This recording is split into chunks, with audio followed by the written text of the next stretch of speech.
casa al BBV, he pasado por diferentes puestos, he pasado por diferentes geografías y yo definiría como 25 años apasionantes. Es ser muy importante que los productos o los activos que metas se comportan de manera distinta. No por meter 14 fondos de renta variable, tú estás haciendo una cartera diversificada.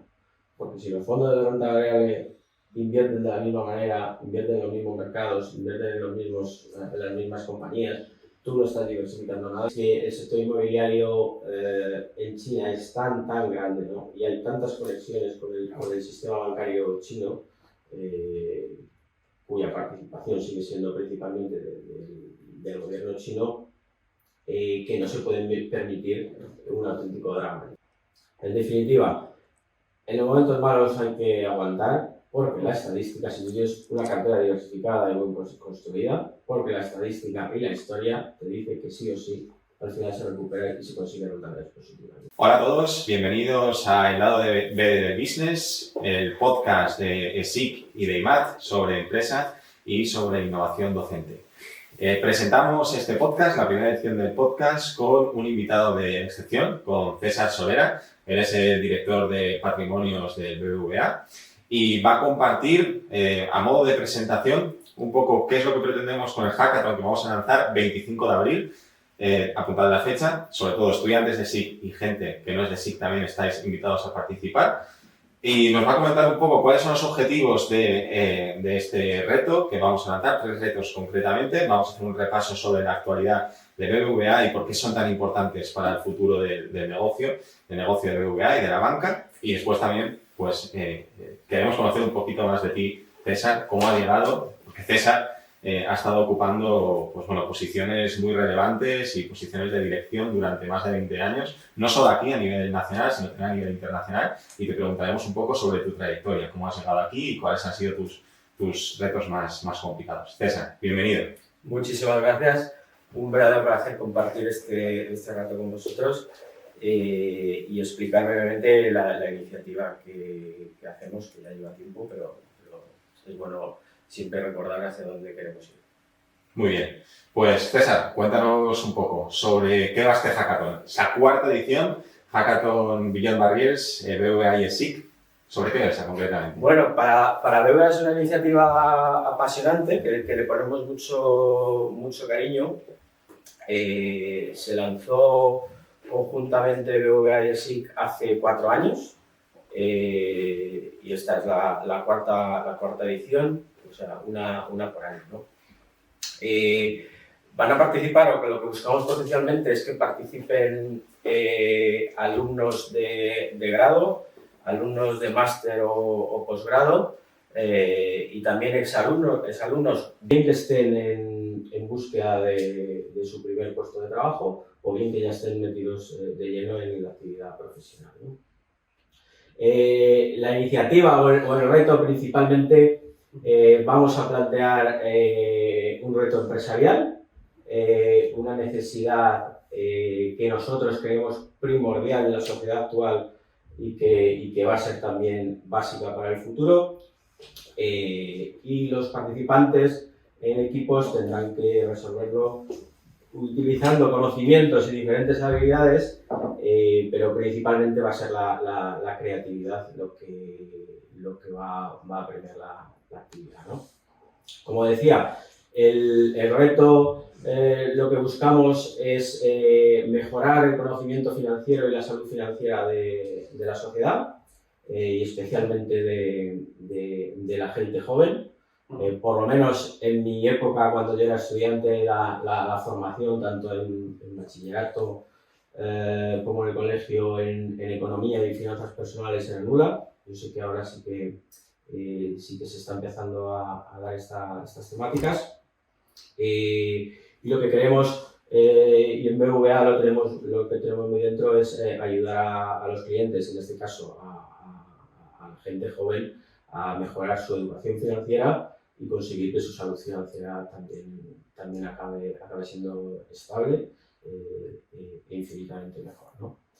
Este reto se divide en 3 niveles o en 3 retos adicionales, eso yo creo que es la novedad de de este año y los participantes van a poder elegir en cuál de ellos se inscribe o en cuál de ellos hacen sus planteamientos, ¿no?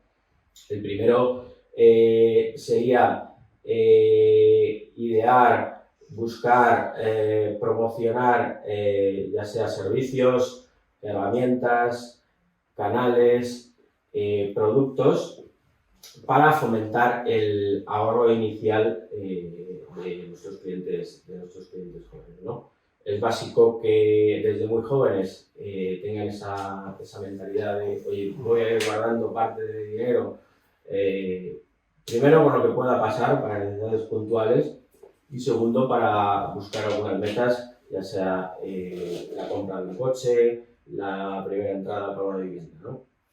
Esa mentalidad, pues antiguamente no estaba tan desarrollada y es el primer reto que nosotros queremos que los participantes trabajen y den sus mejores propuestas y cuanto más creativas mejor, ¿no? El segundo reto, lo que vamos a buscar es cambiar la mentalidad del ahorrador, o sea, una vez que ya tienes tu colchoncito a un lado, pasarlo a inversor. Hay que buscar rentabilidad y con mucha más razón si ese ahorro va a tener un periodo de vigencia de largo plazo, ¿no? Para esto, pues se va a tener que buscar planteamientos, utilizar conocimientos, herramientas como perfiles de riesgo, rentabilidades esperadas, volatilidades y preferencias inversoras de los clientes, ¿no? Y por último, el tercer reto, que es algo vital en la sociedad actual y que en BVA lo tenemos en nuestra estrategia cada día, es que las propuestas no solo tienen que buscar rentabilidad para la entidad y sobre todo para el cliente, pero además es primordial que tenga un impacto positivo tanto en la sociedad como en el medio ambiente, ¿no? Todos estamos aquí y debemos buscar dejar un mundo mejor, ¿no? Cuanto antes nos pongamos, pues mejor será para todos, ¿no? En definitiva, un gran reto dividido en 3 subretos que yo creo, pensamos que es un momento de aprendizaje brutal. Qué bueno. Qué bueno, sobre todo, me centro en el primer reto, hablabas de los jóvenes, ¿no? La educación financiera, que pues, poco a poco van estos nuevos chicos, la nueva juventud, por decirlo así, que vienen, que van teniendo un poquito más de conocimiento financiero y tener esa mentalidad de ahorro de cara al futuro. Sobre los 3 retos, te hago una pregunta. Bueno, el primer reto es claro, tiene un enfoque hacia el futuro, pero dirías que, sobre todo el segundo y el tercero, tiene un enfoque también para problemas que son actuales, para enfoques de problemas que tenemos en la actualidad. Empiezo por el último. Aplicar o buscar criterios ESG es básico desde ya, como he mencionado antes, ¿no? Toda la sociedad o casi todos los sectores están evolucionando hacia ello, ¿no? Y el segundo, la búsqueda de rentabilidad es vital, ¿no? Al menos conseguir una rentabilidad mínima que supere la inflación para que tu capital en términos reales o tu patrimonio no se vaya devaluando y tú puedas acometer esas metas cuando llegue el momento de la inversión o de gasto, ¿no? Entonces, para obtener rentabilidad, cuanto antes te pongas a trabajar y pongas tu dinero a trabajar, pues infinitamente mejor. Y ahí está lo ya tan conocido, ¿no? Que es la rentabilidad compuesta, ¿no? La rentabilidad de la rentabilidad, que en simple matemática, pues al final a largo plazo suma muchísimo. Muy bien. César, hacías mención 2 conceptos. Antes hablabas de la mentalidad. La mentalidad del joven, sobre todo ahora que estamos en una escuela de negocios, pues empezamos a tener un poco más de conocimiento financiero, la educación financiera más presente. Todavía estamos a niveles muy alejados de lo que nos gustaría y lo que está en otros países de nuestro entorno. Bueno, la mentalidad y otro concepto que es la inflación. ¿Qué rol juega el tiempo en nuestra salud financiera y en nuestra rentabilidad? Me explico. Los jóvenes pueden preguntarse, bueno, pues empiezo a trabajar, me dedico a disfrutar, a vivir la vida hasta los 35 o 40 años y luego ya empiezo a invertir. Realmente, por lo que tú has comentado, por el tema de la capitalización compuesta, quizás ese no sea un buen plan. Pero si encima metemos a la inflación en la ecuación, ¿cuál es la importancia de que los chicos empiecen a invertir prácticamente su primer sueldo? Claro, pues es adentrar más en el efecto negativo de la inflación si tu dinero no está produciendo, ¿no? Los precios de los artículos, de los servicios, año a año aumentan, ¿no? Entonces, si tú dejas tu dinero estático, el día que tú vayas a usar ese dinero para comprar, por ejemplo, un coche de 10.000 euros, dentro de 20 años, simplificándolo mucho el lenguaje y todo, dentro de 20 años, ese coche de 10.000 euros probablemente cueste 20.000 euros, ¿no? Entonces, tú al menos tienes que conseguir que ese capital llegue a igualar o superar la inflación, ¿no? Si lo dejas estático, nunca lo vas a conseguir, ¿no? Sí que con ese perfil conservador que muchos tenemos, te va a dar paz mental, ¿no? Porque no estás asumiendo fluctuaciones, en el caso que vayas a activos con cierta volatilidad, pero te estás haciendo un daño importante financieramente hablando. Muy bien, yo creo que esto es una cuestión clave para, bueno, un poco a nivel de difusión, hacer ahí especial hincapié en la importancia que tiene el ahorro y después la inversión, que es reto 2 y 3, cómo canalizamos ese ahorro, que es súper importante construir desde jóvenes, hacia la inversión. Y yo creo que ahí también entra en juego un tema de competencias, un tema de habilidades, un tema de actitud frente al trabajo y frente a la vida. ¿Qué importancia tienen las competencias o crees que van a tener las competencias en el desarrollo de este reto del 25 de abril? Bueno, competencias necesarias, quizá podría nombrar muchas, ¿no? Pero si tengo que elegir alguna, la creatividad, porque esto principalmente va de proponer ideas que quizá y ojalá y en el pasado BVA pueda implantar en nuestro negocio del día a día. Y aquí cuanto más creativo, aunque te parezca una idea disparatada, pues de ahí suelen salir buenas ideas o embriones de buenas ideas. La creatividad es la necesaria. Luego los participantes van a trabajar en equipos, entonces hoy en día es totalmente básico tener capacidad de relacionarte con los demás, de llegar a acuerdos, de hacer pequeñas negociaciones para que conjuntamente el resultado sea muchísimo mejor, ¿no?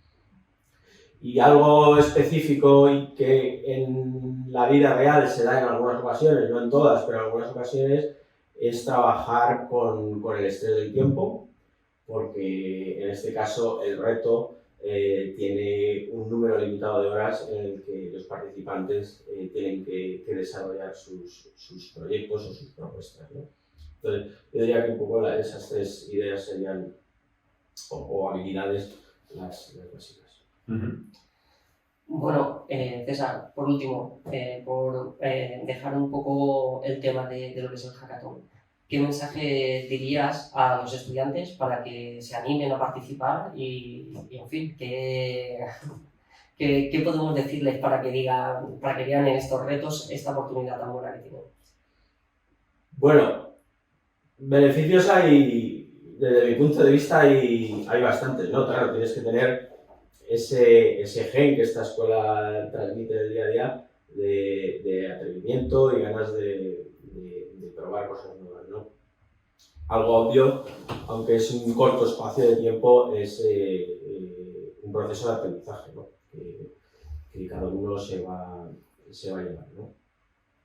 Otro segundo beneficio es la visibilidad. Los equipos, los participantes van a tener que defender sus propuestas ante un jurado que va a estar compuesto por expertos o profesionales potentes tanto de SIC como de diferentes áreas de BVA. Entonces le va a dar esa visibilidad y quizá opciones laborables en el futuro, ¿no?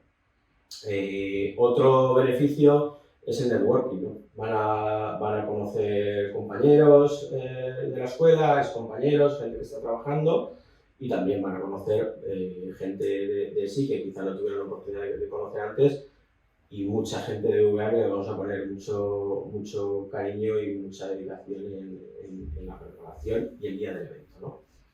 Entonces yo diría que esos 3 beneficios se los llevan seguro, ¿no?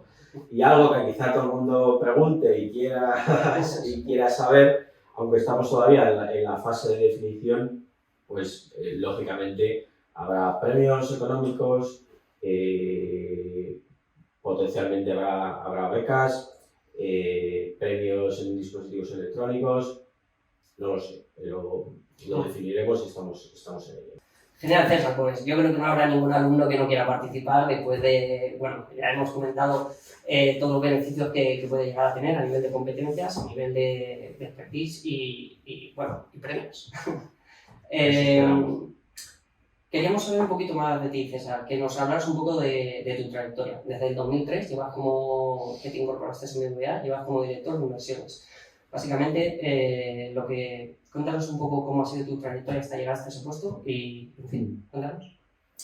Bueno, realmente me incorporé un poco antes, no sé de dónde sale la información, pero no es tan relevante. Yo me incorporo realmente a BBVA en el año 99. ¿Vale? Justamente este año cumpliré 25 años en 25 años. En mi casa, ¿no? Quizá para la gente joven no sea o suene muy extraño, ¿no? Pero en mi generación pues éramos o somos todavía tenemos la tendencia de ser fieles a nuestra empresa, y más cuando trabajas en una empresa tan potente, ¿no? Como digo, 25 años en la casa, en BBV. He pasado por diferentes puestos, he pasado por diferentes geografías, que ahora si quieres comentamos un poquito con más detalle, y yo definiría como 25 años apasionantes, donde he crecido de ser un chaval a ser una persona, o sea, crecimiento total, no solo en el ámbito profesional, sino el aprendizaje en el ámbito personal y las vivencias que me llevo. Y en una vida profesional, no sé si extensa, muy extensa, pues al final siempre tienes altos y bajos. O sea, momentos malos pasamos todos, y lo que aprendes con el tiempo es a saber superarlo. Apasionante, perdona, Ahora, apasionante y finanzas. A veces es un poco complicado verlas en la misma frase, ¿no? Yo creo, hay un poco de estigma con este sentimiento. Bueno, yo como profesor de finanzas creo que son muy apasionantes, ¿no? Y, por ejemplo, si te vas a perfiles como César o perfiles que viven las finanzas en el día a día, pues bueno, yo creo que es de todo menos aburrido, ¿no? La cantidad de adrenalina que se genera en un día de alguien que se dedica a las finanzas, pues es muy importante, sobre todo si tiene relación con el cliente. Pero César, comentabas ahora, altibajos en la carrera profesional, obviamente has estado 25 años ligado al BBVA, por supuesto que tiene que haber altibajos. ¿Cuáles han sido los retos más complicados que has tenido que abordar en estos 25 años?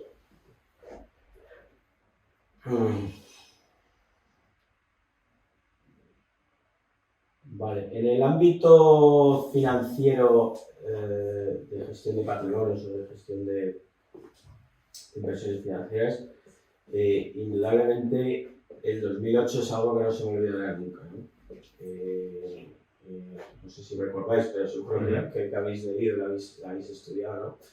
El 2008 en septiembre se inicia con la quiebra de Lehman Brothers, y a partir de ahí se desencadenan miles de acontecimientos, miles de hechos, y ninguno es positivo, ¿no? Los mercados de renta variable cayeron 50-60% en 18 meses, la renta fija corporativa, las emisiones que no hacían default, que fueron muchas y de grandes empresas, que era impensable, nadie fue capaz de anticiparlo, también afectaría el impacto en las inversiones de los clientes. Nos llevó a una recesión mundial muy larga y muy profunda, que se contagió primero al sector inmobiliario y luego prácticamente a todos los sectores de la economía, ¿no? Yo en aquel momento tenía experiencia, pero si te digo lo que pensaba, que quizá no íbamos a salir de eso, o que quizá recuperar en rentabilidad las inversiones de los clientes iba a tardarse décadas, ¿no? Como siempre, cuando estás metido en el problema, no sueles ser demasiado optimista, ¿no? Y crees que salir de él va a tardar mucho más. Pero ahí sí que me llevé una gran experiencia en la parte de inversiones financieras. A pesar del susto, a pesar de la mala experiencia, los clientes o las posiciones que mantuvimos invertidas, con ciertos criterios de verificación básicos, en 2 años, muchos de ellos, o la mayoría de ellos, se habían recuperado. Entonces, eso fue uno de los retos y uno de los momentos más duros que he vivido, ¿no? Y en retos, no en dureza, dentro de mi carrera hay una etapa que es especialmente apasionante. Yo tuve la suerte, y la valentía de aceptar la propuesta del banco de irme 7 años, estuve 7 años en China. Y eso es una experiencia para no olvidar, ¿no? Porque aprendes a trabajar por gusto o a veces a la fuerza, ¿no? Con una cultura totalmente diferente, en forma de pensar, en forma de actuar, en forma de acercarse a proyectos o a negocios, que te pone el reto de tu capacidad de adaptación a prácticamente todo. En esos 7 años tuve la oportunidad de, con un socio chino que BBVA tenía ahí, pues montar 2 negocios desde cero. Y te das cuenta la velocidad de las cosas en China, que cuando quieren hacer un negocio, eso va como la luz. En 18 meses consiguen el avance que aquí podemos, o en Occidente podemos conseguir en el doble de tiempo, ¿no? Pues yo diría que estos son un poco los 2 retos que más me han impactado, ¿no? O que más recuerdo. Como has estado en el mercado asiático, no recuerdo cómo se llama la empresa. Exacto. Hemos visto que ha tenido algunos problemas de liquidez, que si se declara en bancarrota, en fin. Obviamente es una empresa con un volumen tan grande que puede arrastrar muchas de las economías, inversiones que tienen dentro del país. ¿Cómo ves que se puede recuperar China de este golpe? Bueno, el sector inmobiliario en China ya se ha anticipado, o la mayoría de los analistas anticipábamos que estaba, si no en burbuja, no diría burbuja, pero sí en un nivel de precio muy elevado, ¿no? Y lógicamente cuando los activos llegan a esos precios consolidados, tarde o temprano llega el ajuste, ¿no? Lo que sucede es que el sector inmobiliario en China es tan grande, ¿no? Y hay tantas conexiones con el sistema bancario chino,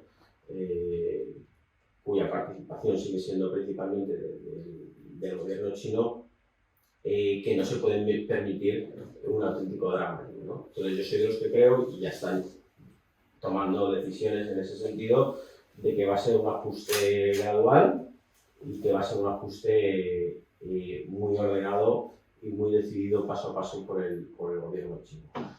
Parte de ese ajuste ya se ha iniciado de año y medio para acá, que la noticia fue la quiebra de Evergrande y que luego han seguido otras compañías, pero todavía queda bastante camino por recorrer, ¿no?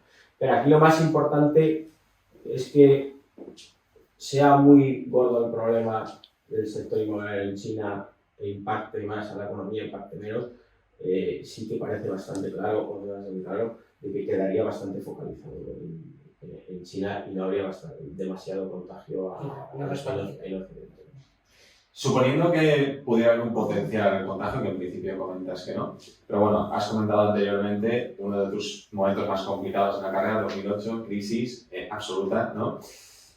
Yo creo que aquí tendríamos que explicar la importancia del horizonte temporal, ¿no? Porque como bien has comentado, en 2008 se cae el mundo, ahora supongamos que se cae el mundo a la mitad de lo que se pudo caer en 2008 si el tema se descontrola, pero realmente ¿Cuán importante es el horizonte temporal para el inversor? Que al final, es decir, los estudiantes y los participantes del reto van a tener que trazar un plan para el ahorro y para la inversión y la inversión con impacto. Yo creo que eso es fundamental, que expliques un poco el tema del horizonte temporal dentro de ese plan financiero de cada uno de nosotros. Bueno, cada activo, empezando desde el activo libre de riesgo, que se puede asimilar a letras o depósitos para un cliente minorista, hasta renta fija corporativa, renta fija de estados, renta variable y otro tipo de activos. Cada activo tiene un horizonte temporal idóneo, que eso quiere decir que si mantienes la inversión en ese horizonte temporal, si eres disciplinado y cumples el horizonte temporal, la probabilidad de pérdida es muy baja. El ejemplo más sencillo, ¿no? es la renta variable. Utilizando el Standard & Poor's, que es el índice más representativo a nivel mundial, y que además es el que tiene más historia, ¿no? en datos detrás para hacer esos análisis, hay dos claves que son muy importantes tener en la cabeza, especialmente en esos momentos malos que esperemos que no lleguen, ¿no?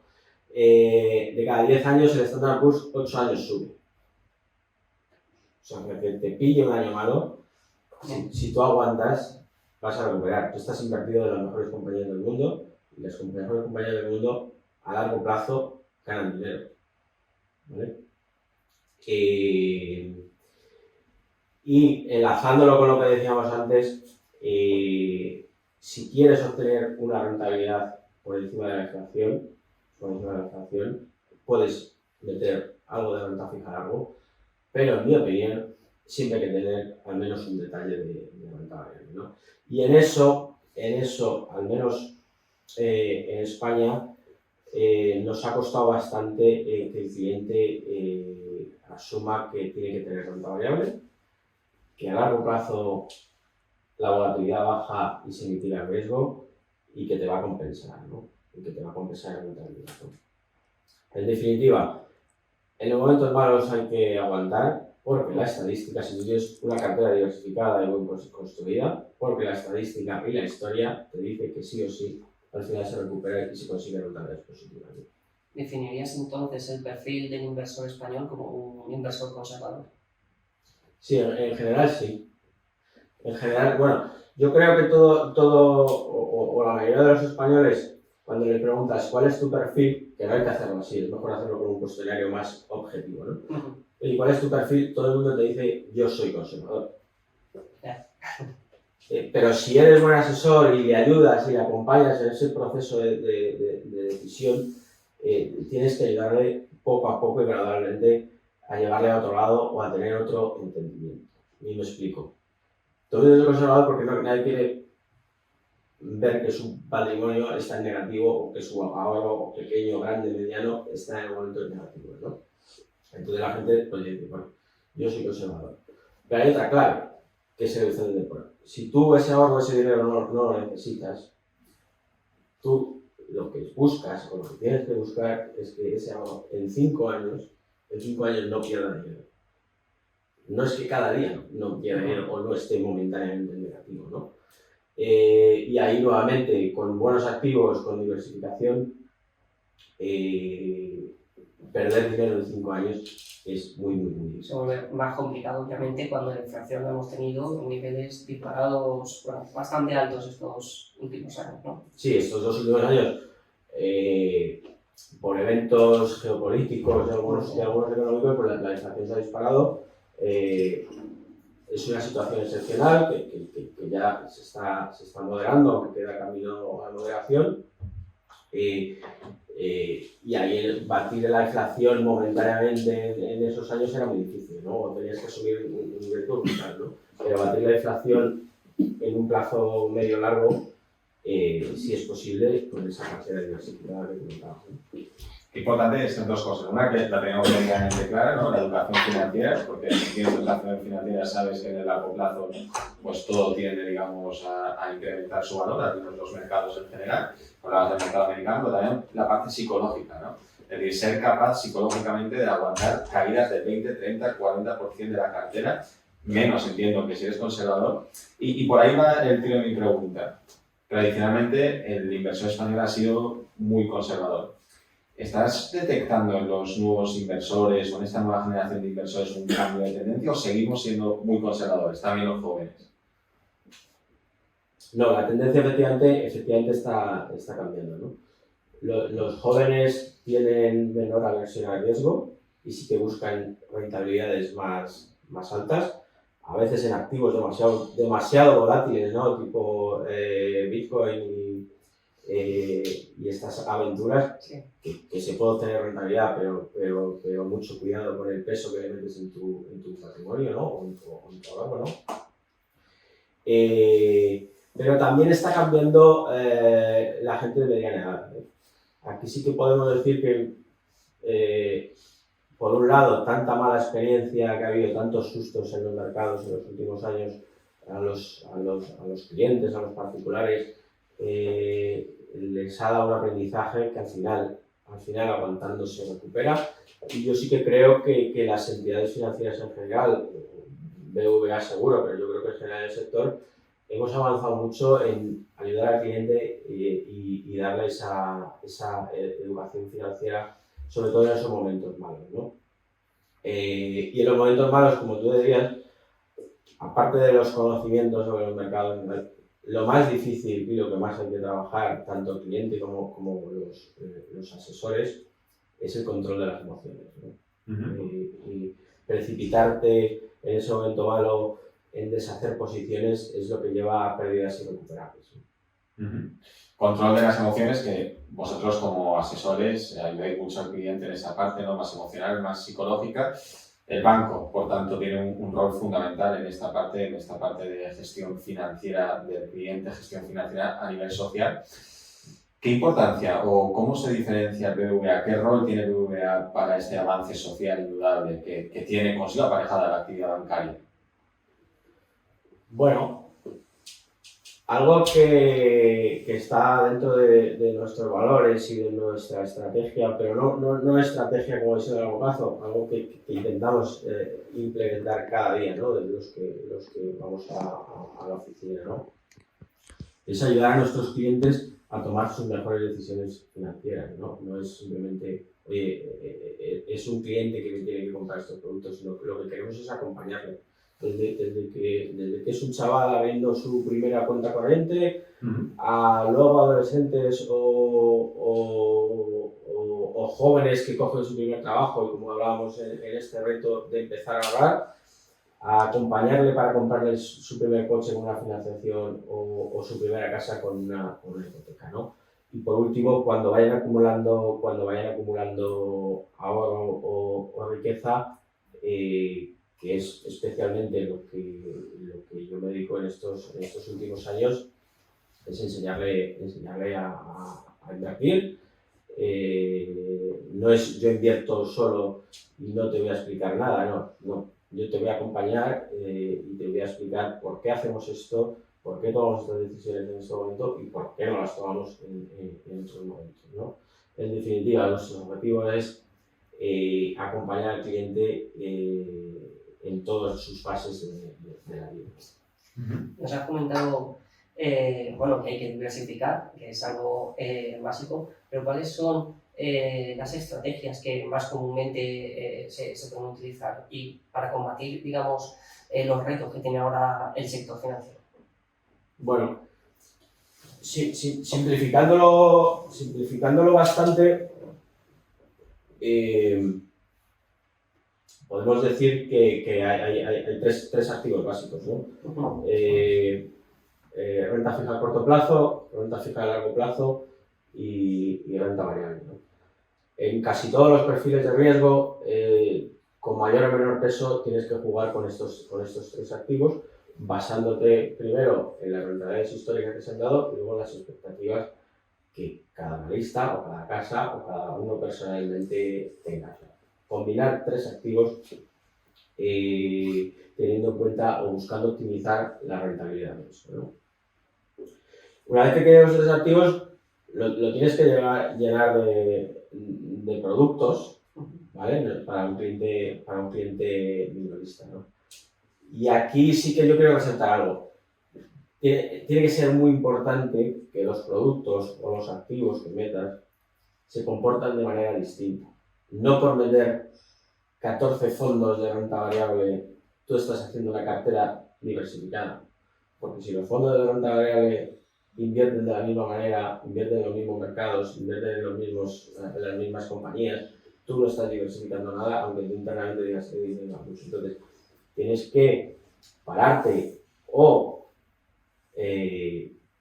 hacer uso de tus asesores para asegurarte que compras activos o productos que se comportan distintos en diferentes situaciones de mercado, ¿no?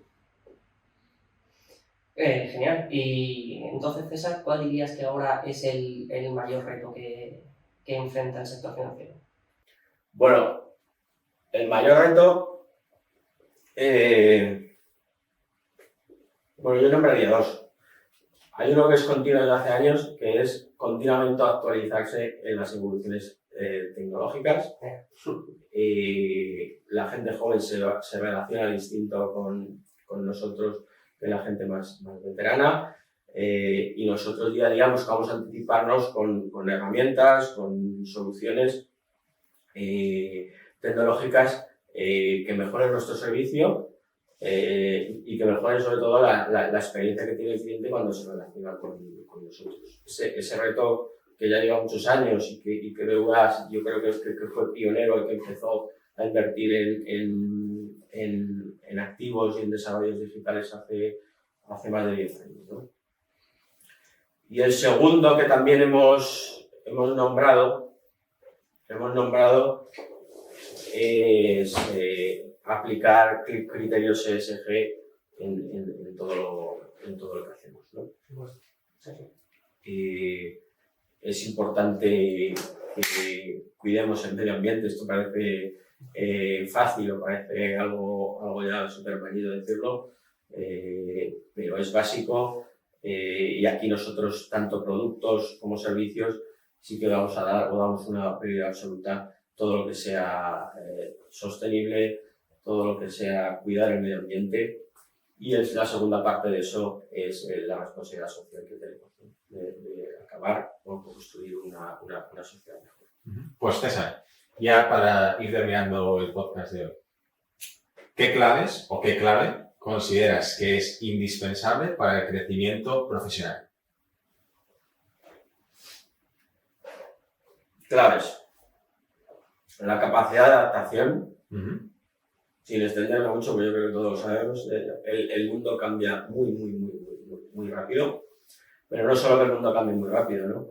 Tenemos que ser capaces de adaptarnos a un cambio de función, de adaptarnos a trabajar con diferentes equipos diversos, equipos de diferentes nacionalidades, adaptarte a jefes distintos, con estilos de dirección distintos, con forma de comunicar distintos. Yo he tenido jefes diversos españoles con diferentes formas de hacer el día a día y formas de comunicarse con el equipo.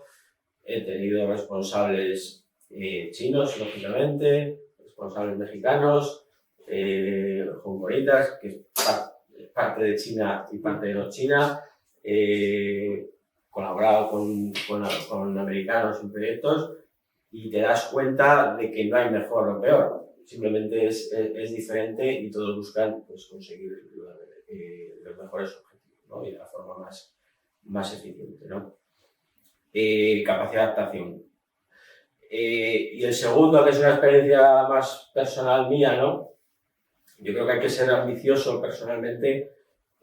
Cuando digo ambición, no en, oye, yo quiero promocionar y llegar a ser jefe del jefe o seguir una compañía, que es lícito y algo de eso hay que tener, pero me refiero a la ambición de crecer tú cada día en conocimiento y en habilidades, ¿no?